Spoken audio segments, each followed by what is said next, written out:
चलती सड़क पर ये कैसा इंटरव्यू है। लेकिन कभी कभी कुछ ऐसे लोग, ऐसी शख्सियत आपके सामने आ जाते हैं कि आपको भी लगता है कि इनसे इनकी जुबान की बात फटाफट ले ली जाए, पता नहीं ये फिर दें या न दें। इसलिए हमने सोचा कि ये इंटरव्यू यहीं से शुरू हो जाए और हमारे साथ जो शख्सियत आपसे मुलाकात हम करवाने जा रहे हैं वो ओसिया धाम, श्री सच्चा माताजी का धाम, माँ चामुंडा का धाम, जोधपुर से तकरीबन 65 किलोमीटर दूर ओसिया। और ओसिया की सच्चा माता के धाम में जिनका परिवार व्यवस्था से लेकर के पूजा तक की प्रक्रिया को संभालता है। आप जब धाम में प्रवेश करते हैं तो वहीं से उनके परिवार की भूमिका, उनके परिवार के सदस्यों की भूमिका अलग अलग व्यवस्था के रूप में शुरू हो जाती है।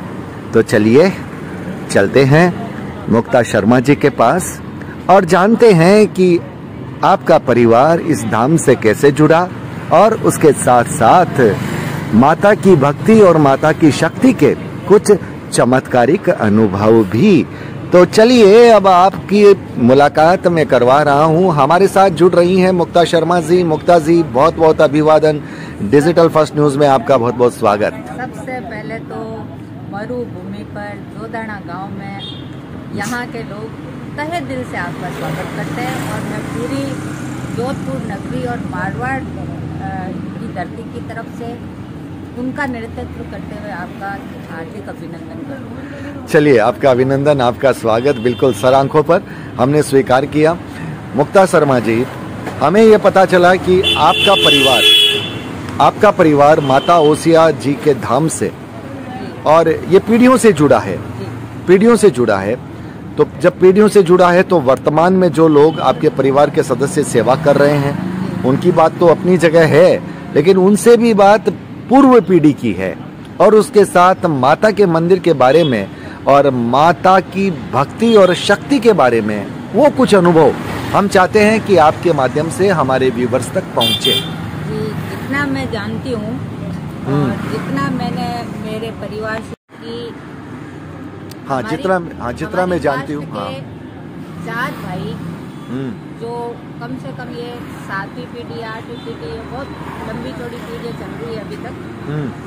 तो 4 भाई यहाँ पूजा के लिए आए थे। अब उनके जो बढ़ती हुई फैमिली है वो पूजा के अंदर लिप्त है। किसी परिवार में 5 भाई है, किसी परिवार में 8 है, किसी में 1 है। इस प्रकार उनकी भावी पीढ़ियाँ ही इसकी माता जी के पूजा और सेवा करती है।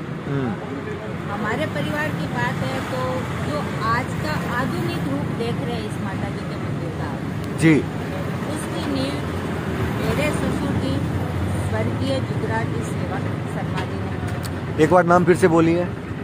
जो आप ये ट्रस्ट का जो व्यवस्था देख रहे हैं और मंदिर की साज सज्जा देख रहे हैं जी, उसकी नींव मेरे ससुर जी ने श्रीमान स्वर्गीय जुगराजी सेवक ने की जी। पुजारी भी थे और अपने निजी तन मन और समय देकर के इन्होंने ट्रस्ट की स्थापना की।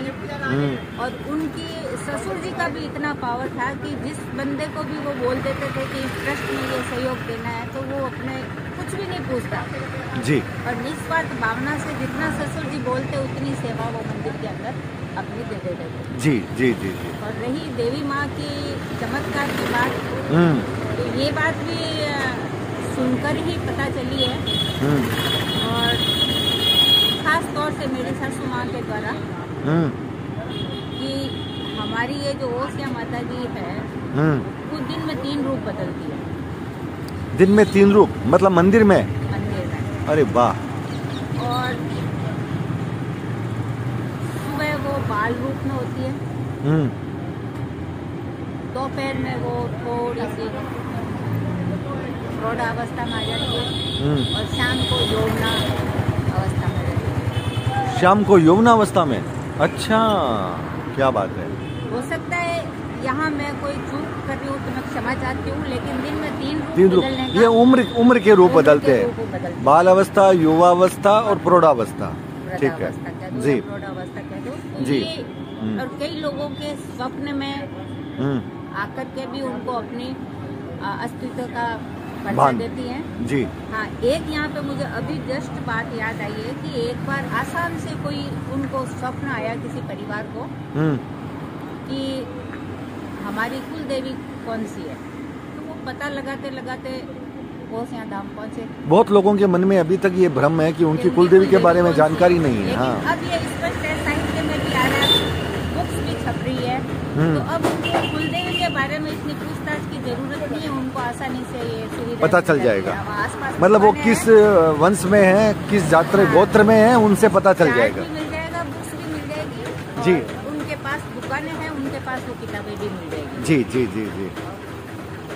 तो वो आसाम के दंपति आए, एक बच्ची को लेकर आए, मेरे ससुर जी के समय की बात है। तो उस बच्ची को वो लेकर पता लगाते लगाते कुल देवी का पता लग गया, वो क्या धाम पधार गए।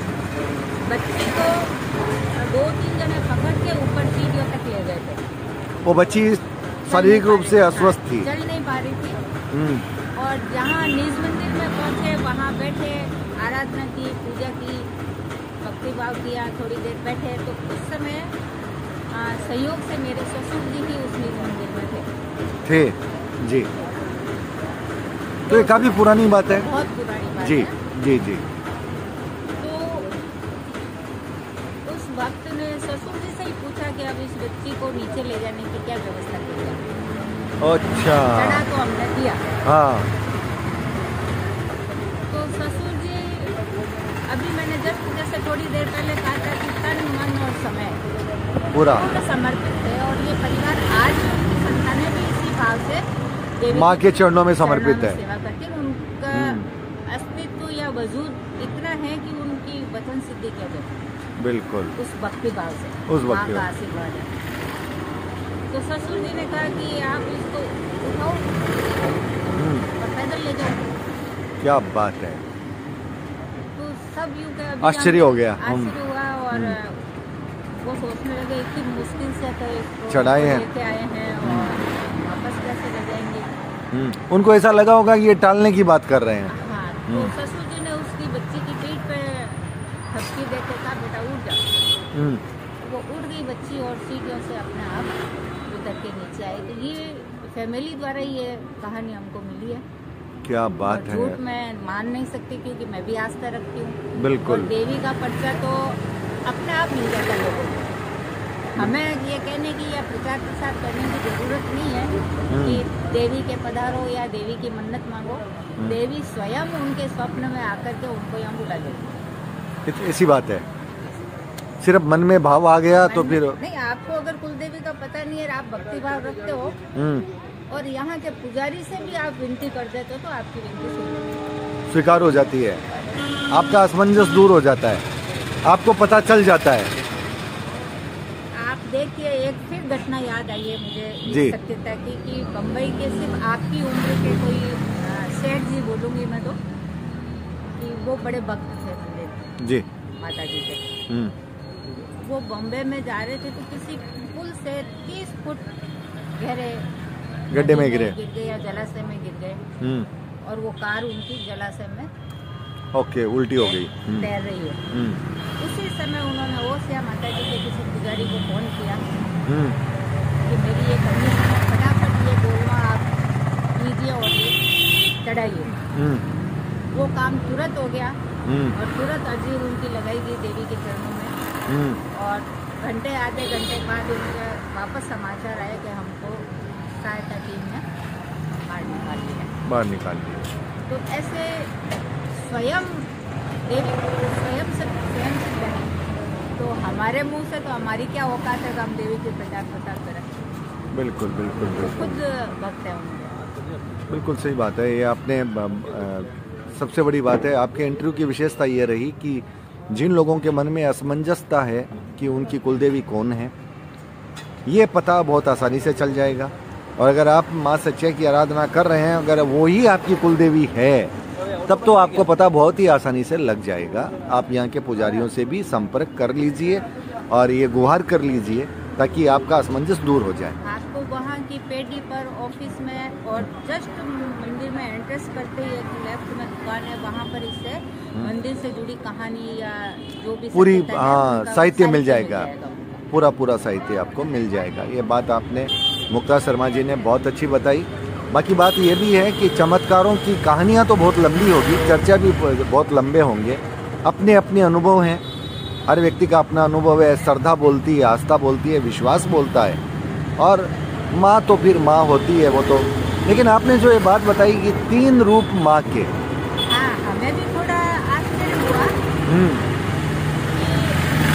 वृद्धावस्था के समय जरा सा क्रोधित मुद्रा दिखाई देती है। अच्छा। और जो यौवना का रूप बताया, तो उस समय आप ये सोच लो कि आप कल्पना कीजिए एक नई नवेली सजी हुई लड़की, 16 साल की लड़की का रूप लावण्य कैसा होगा। वो आपको मंदिर में ऐसा लगने लग जाएगा। में है, देखा है जिन लोगों ने, उन्होंने बयान किया है। और एक, अगर आपके पास समय है तो मैं एक और उनकी सत्यता का बिल्कुल कहिए। जोधपुर दरबार, ऐसा हमने सुना है कि जोधपुर दरबार के अंदर पुजारी को बुलाया गया, टोटल पूजा सामग्री दी गई उनको कि ये देवी माँ के चढ़ा दिया। ओसिया जी पहले पैदल ही आया जाता जी था। जी जी जी। तो अब उन्होंने सोचा कि अब मैं तो आज तो चढ़ा नहीं पाऊंगा। जो चौका था, जो और भी कुछ सामान था, माला वगैरह, प्रसाद वगैरह, कुछ सामान, तो आप देखो कि जिनकी प्रसिद्धि होती है उनके कुछ दुश्मन भी हो जाते हैं। बिल्कुल। तो उस पुजारी ने उस टोटल पूजा सामग्री का स्वयं के लिए प्रयोग कर लिया और उनको बता दिया होगा कि हमने चढ़ा दिया। हो सकता है, आप सुनिए। तो किसी ने जाके उनको दरबार में शिकायत लगा दी कि पुजारी ने तो ऐसा काम कर दिया है और आप खुद चल के देखिए। तो उस पुजारी जी ने दरबार को कहा कि चलिए हुजूर आप मंदिर पधारो। ओसिया मंदिर। दोनों मंदिर पधारे। मेरे रोंगटे खड़े हो रहे हैं, तो मैं बता भी रही हूँ आपको। जब दरबार साहब और वो पुजारी जी निज मंदिर में पहुंचे, अब उसने कहा देवी तेरे हाथ में मेरी लाज है। पुजारी ने कहा। जो ही पट खोले और जो सामग्री दरबार ने दी थी वो सामग्री देवी के चढ़ी। तो ये सच्ची भक्ति का परिणाम, पुरस्कार था। तो पुजारी ने ऐसा नहीं किया था क्या? पुजारी ने क्या गलती की थी? मुरझा जाती थी।